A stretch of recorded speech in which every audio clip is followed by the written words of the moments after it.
welcome to a special series of videos from Knowlex. It's brought to you in partnership with UV light specialist CleanSlate UV and end-to-end solutions provider Peak-Ryzex. I'm Paul Anthony.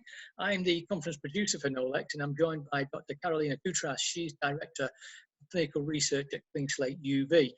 Dr. Koutras has got an extensive background in health research and over 10 years experience leading large government investments in research, global clinical trials and R&D activities. Dr. Koutras has kindly agreed to join us today to discuss the importance of infection control in the healthcare environment and how UV light can effectively deactivate harmful pathogens such as SARS-CoV-2. So Dr. Koutras, first of all, thanks for taking the time out to join us. I know you're very, very busy. The first question should be, what risks do mobile devices pose if they're cleaned infrequently or improperly? Yeah, that's a good question. There are many studies that show that high-touch items, including mobile phones, can be a source for what we call microbial reservoirs, which basically are places where microbes can live and grow and could serve as a potential source of transmission of disease.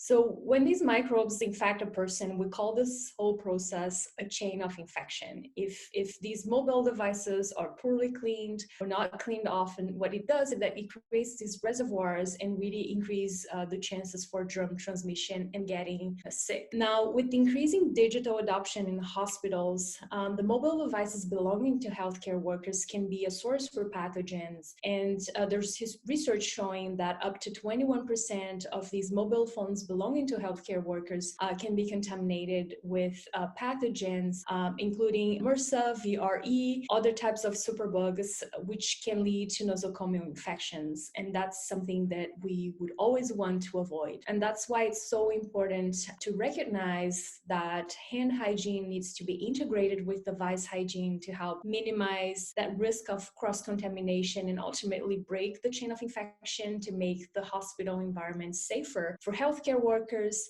but also for patients, staff, and even visitors. So how are healthcare providers cleaning the phones at the moment, the tablets, their ID badges, etc.?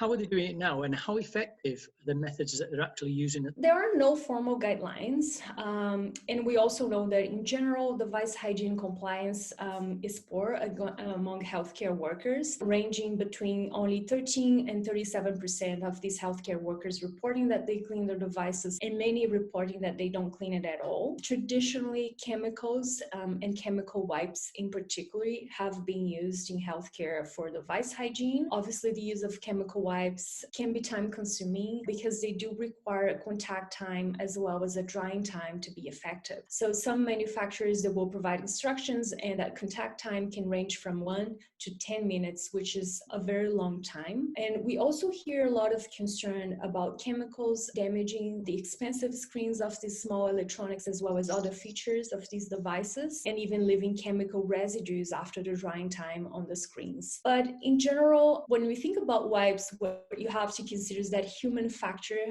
that can influence the performance. So the wipes will only be as effective as long as the instructions are followed by the user, which if they're not followed could lead to inconsistencies on the effectiveness in inactivating or killing the pathogens on these devices. But there are a couple of additional considerations that are also important when thinking about wipes. First one is that they do generate a lot of waste, and they can have a negative impact in the environment because they can't be recycled, they can be reused, and it can be composted. And the second fact is that chemical wipes can also be irritants to the skin and eyes, and just add another source of chemical exposure in healthcare settings. So we know from studies that occupational exposure to disinfectants can be associated with poor respiratory health outcomes, including asthma and chronic obstructive pulmonary disease among nurses. And this is something that we would want to avoid or minimize if we can.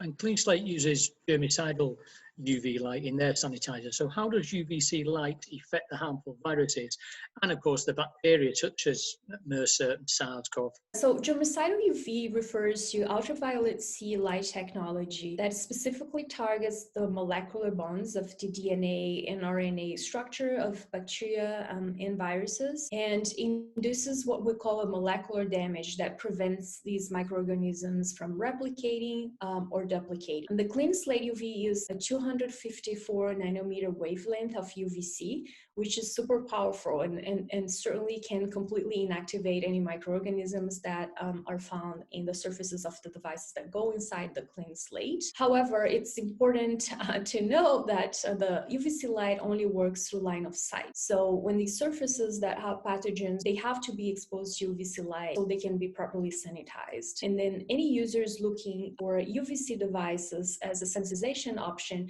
should also be looking for what we call a 360-degree design that will allow the light to basically touch every corner and surface of these devices. And this type of device has been proven effective in inactivating these pathogens that you mentioned, including SARS-CoV-2, which is the virus that caused COVID-19. And also, there are a couple of additional features that are important. So light can generate heat, so users should be looking for devices that don't overheat, so that won't impact the performance of the items that are placed inside the sanitizer. If you were in a healthcare environment, where would CleanSlate most likely be used? The CleanSlate is what we call a sanitization station that will provide maximum results in preventing the spread of germs if used in combination with proper hand hygiene protocols. And that's because when the user places an item inside the CleanSlate, it will start a 20-second sanitization cycle and prompt the user to clean their hands as well. So typically the CleanSlate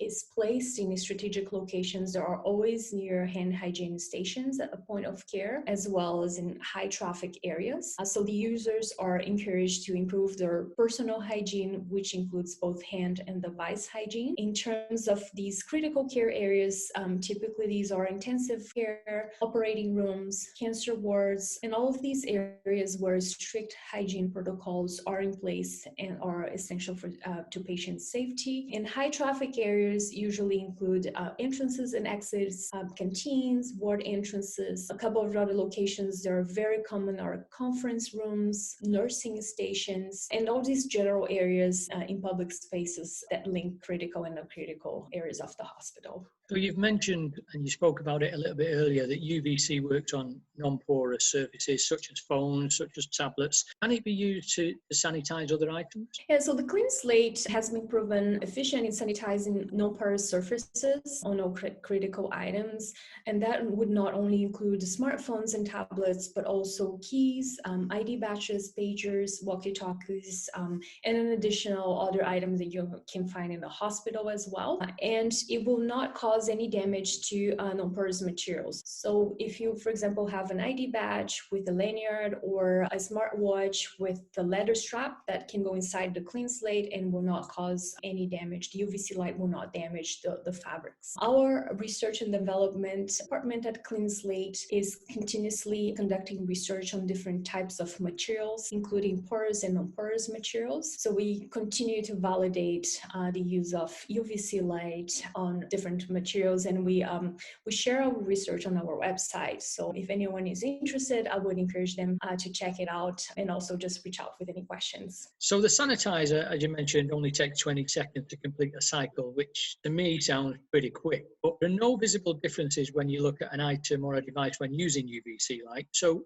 how can a user be sure, Carolyn, that the cycle was completed successfully and that the products are now clean? Yeah, that's a very good question. With hand washing, you can actually see what's happening, but when you talk about a UVC device, you place an item inside and you cannot see what's happening. So that's why we test the efficacy of the CleanSlate using what we call validated standards that were designed specifically to validate the antimicrobial efficacy of sanitizing products. These standards, they are developed by the American Society for Testing and Materials, ASTM. At CleanSlate, we use 3 standards mainly, the E1053, E1153, and E3135. They are endorsed by the United States Environmental Protection Agency, and in the industry, they collectively make up for this industry consensus while determining the efficacy for UV sanitizers. So the tests itself are not conducted at CleanSlate, so